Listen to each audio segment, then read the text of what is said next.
Assalamualaikum warahmatullahi wabarakatuh. Nama saya Zikri Fadila, NPM saya 2017-13-0037, Prodi Ilmu Politik, konsentrasi Hubungan Internasional.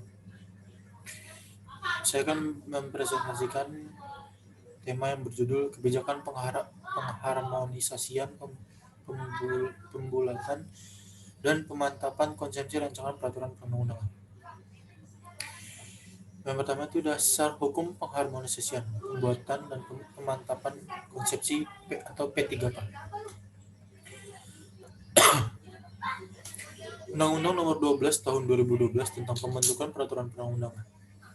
Pasal 37 ayat 3. P3K rancangan undang-undang yang berasal dari Presiden dikoordinasikan oleh Menteri yang menyelenggarakan urusan pemerintahan di bidang hukum atau Menkumham.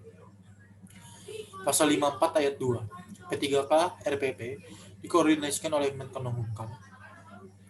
Pasal 55 ayat 2. P3K Perpres rancangan Perpres dikoordinasikan oleh Menkumham.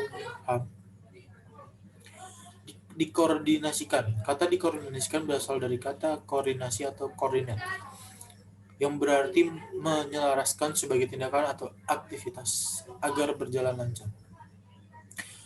Pemrakarsa. Secara yuridis, pemrakarsa adalah menteri atau pemimpin LPNK yang mengajukan usul rancangan peraturan perundang-undangan. Makna istilah P3K.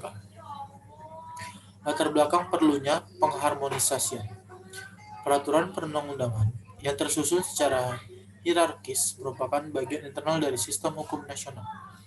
Undang-undang dan peraturan perundang-undangan di bawah undang-undang dapat diuji oleh kekuasaan kehakiman. Undang-undang menghasilkan peraturan perundang-undangan yang baik. Aspek-aspek yang perlu pengharmonisasian, pembulatan, dan pemantapan konsepsi. Aspek materi muatan. Yang pertama dengan Pancasila, dengan Undang-Undang Negara Republik Indonesia tahun 1945, dengan asas-asas hukum, PUU lain baik secara horizontal maupun vertikal. Kedua, aspek teknis penyusunan. Daftar rancangan PUU yang diharmonisasikan di Kemenhukam. Tahun 2004, RUU 52, RPRU 2, itu nggak salah. Prosedur P3K rancangan PUU. Pemrakarsa mengajukan secara tertulis permintaan P3K kepada Menkumham dengan disertai lampiran sebagai berikut. A. Naskah rancangan PUU. Naskah akademik untuk rancangan undang-undang atau kajian yuridis jika ada. C.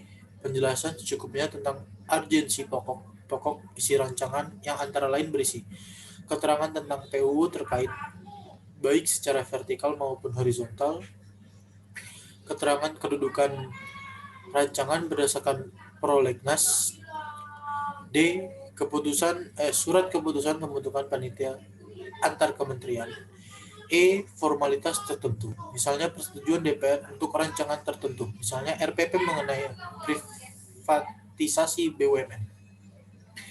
F. Keterangan penyebarluasan rancangan kepada masyarakat yang telah dilakukan dan masukan serta tanggapan masyarakat. Prosedur kedua.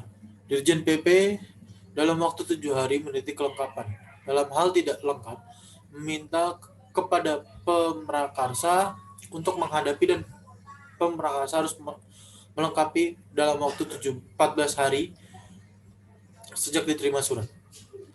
Ketiga, setelah berkas lengkap, Dirjen PP melakukan konsultasi dengan pemrakarsa untuk menentukan urgensitas, jadwal koordinasi, dan instansi yang terkait. 4. Dirjen PP mengirim surat permintaan kepada kementerian atau lembaga terkait untuk menunjukkan pejabat yang berwenang mengambil keputusan. Yang kelima, Dirjen PP mengundang pejabat kementerian atau lembaga non-kementerian terkait untuk rapat koordinasi P3K. Prosedur ketiga. Jenis-jenis rapat koordinasi. A. Rapat pleno. 1. Pleno tingkat 1, masukan dan tanggapan. 2. Pleno tingkat 2, pengembalian keputusan. Yang B. Rapat tim kecil. Pengembalian keputusan dalam rapat P3K. Keputusan dilakukan dengan cara musyawarah untuk mufakat. Dalam hal rapat koordinasi tidak ditemukan kesepakatan, dapat dilakukan rapat koordinasi tingkat menteri yang dipimpin Menteri Hukum dan HAM dengan mengundang menteri atau pimpinan lembaga LPNK. Dalam hal rakor menteri tidak ditemukan, hasil Menkumham melaporkan kepada Presiden untuk memperoleh keputusan. Menkumham dan Pemrakarsa segera menindaklanjuti keputusan Presiden dan melaporkan hasilnya kepada Presiden. Tindak lanjut hasil koordinasi P3K. Menteri Hukum dan HAM menyampaikan secara tertulis rancangan PUU yang telah selesai dilakukan koordinasi kepada Menteri atau pimpinan LPNK untuk ditindaklanjuti. Menteri atau pimpinan LPNK meminta paraf persetujuan kepada Menteri atau LPNK terkait. Menteri atau pimpinan LPNK menyampaikan kepada Presiden rancangan yang telah disepakati. Terus pelaksanaan harmonisasi peraturan perundang-undangan di Indonesia sudah merupakan suatu kebutuhan yang mendesak. Mengapa dikatakan mendesak? Karena permasalahan pembangunan hukum semakin ini membutuhkan pendekatan holistik. Di era globalisasi, pendekatan penanganan pembangunan yang masih mengandalkan pada pendekatan sektoral hanya akan mengakibatkan penyelesaian yang tambal sulam, sehingga tidak menyelesaikan berbagai permasalahan dalam pelaksanaan pembangunan nasional yang ada. Salah satu subsistem dari instrumen pembangunan nasional adalah di bidang hukum, termasuk di sini peraturan perundang-undangan. Permasalahan pelaksanaan peraturan perundang-undangan di Indonesia belakangan ini menjadi isu yang sangat mengemuka. Terjadinya tumpang tindih dan peraturan perundang-undangan yang sederajat dengan peraturan perundang-undangan tingkat pusat dan daerah menjadi isu yang selalu diangkat dalam berbagai kesempatan. Pada dasarnya, semua aparatur penyelenggara negara sangat menyadari terjadi hal tersebut, namun tidak lanjut untuk mengantisipasi permasalahan tersebut tidak pernah tuntas.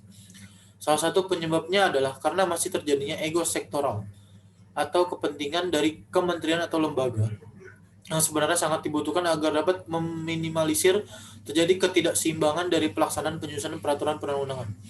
Peraturan perundang-undangan merupakan bagian dari sistem hukum nasional yang sangat berperan dan pembangunan hukum nasional untuk mewujudkan sistem hukum nasional berdasarkan Pancasila dan Undang-Undang Dasar 1945. Sesungguhnya lahir bersamaan dengan proklamasi kemerdekaan 17 Agustus 1945. Adapun arah kebijakan harmonisasi peraturan perundang-undangan di tingkat pusat tersebut menjadi arahan untuk melaksanakan harmonisasi peraturan perundang-undangan sebagai diatur dalam Undang-Undang Republik Indonesia Nomor 12 Tahun 2011 tentang pembentukan peraturan perundang-undangan yang menyatakan bahwa pengharmonisasian, pembuatan, dan pemantapan konsepsi rancangan undang-undang yang berasal dari Presiden, rancangan peraturan pemerintah, dan rancangan peraturan Presiden dikoordinasikan oleh Menteri yang menyelenggarakan urusan pemerintah di bidang hukum. Urgensi pengharmonisasian peraturan perundang-undangan saat ini di Indonesia semakin lama menjadi semakin signifikan. Di tengah-tengah situasi dan kondisi yang semakin kompleks antara lain dengan pelaksanaan otonomi daerah dan pengaruh globalisasi, di mana signifikansi yang paling memuat terhadap langkah-langkah harmonisasi peraturan perundang-undangan adalah untuk terciptanya kepastian dan jaminan hukum bagi siapapun yang berkepentingan. Tanpa adanya harmonisasi peraturan perundang-undangan yang sedang disusun, akan munculnya ketidakpastian hukum, ketidaktertiban, dan rasa tidak dilindunginya masyarakat. Dalam perspektif demikian, masalah kepastian hukum akan dirasakan sebagai kebutuhan yang hanya dapat terwujud melalui harmonisasi peraturan perundang-undangan. Dalam perspektif demikian, langkah untuk menuju harmonisasi peraturan perundang-undangan dapat dilakukan dalam dua hal langkah perumusan, yaitu harmonisasi kebijakan formulasi dan harmonisasi menteri. Untuk hal pertama menunjukkan pada langkah perumusan harmonisasi sistem hukumnya, dan hal kedua menunjukkan pada langkah perumusan harmonisasi norma-norma. Dengan demikian, dapat dikatakan bahwa harmonisasi peraturan perundang-undangan dirumuskan dalam dua langkah, yaitu penyesuaian sistem hukum nasional menjadi sistem hukum yang bersifat global, dan dengan demikian yang harmonis adalah hukum positifnya, dan penyesuaian norma-norma hukum tertentu menjadi satu kesatuan norma yang bersifat global. Di samping itu, perumusan langkah yang ideal dalam harmonisasi peraturan perundang-undangan adalah sebagaimana dimuatkan oleh Lawrence M. Friedman, yaitu perlu melakukan penyesuaian unsur-unsur tatanan hukum yang berlaku dalam rangka sistem hukum nasional yang mencakup materi hukum, struktur hukum, dan budaya hukum. 8 saat ini sedang menindaklanjuti implementasi Undang-Undang RI nomor 21 tahun 2013, yang mana undang-undang tersebut telah disahkan pada tanggal 6 Agustus 2013 oleh Presiden Republik Indonesia. Implementasi Undang-Undang RI nomor 21 tahun 2013 memuat 10 peraturan pelaksanaan, yaitu menyusun RPP tentang tata cara penyelenggaraan kegiatan penginderaan jauh, rancangan peraturan pemerintah tentang penyelenggaraan keantariksaan, rancangan peraturan presiden tentang tugas, fungsi, kewenangan, dan susunan organisasi lapan, dan rancangan peraturan presiden tentang rancangan induk penyelenggaraan keantariksaan nasional tahun 2015 sampai 2039. Keempat, peraturan perundang-undangan di atas telah masuk dalam pelaksanaan program penyusunan peraturan pemerintah dan program penyusunan peraturan presiden 2015 dengan dikeluarkannya keputusan presiden nomor 9 tahun 2015 tentang program penyusunan peraturan pemerintahan prioritas tahun 2015 dan keputusan presiden nomor 10 tahun 2015 tentang program penyusunan peraturan presiden prioritas tahun 2015. Berdasarkan hal tersebut, kajian ini diharapkan dapat memberikan manfaat kepada pemangku kepentingan dalam melakukan pengharmonisasian peraturan perundang-undangan yang sedang disusun. Sekian dari saya. Wassalamualaikum warahmatullahi wabarakatuh.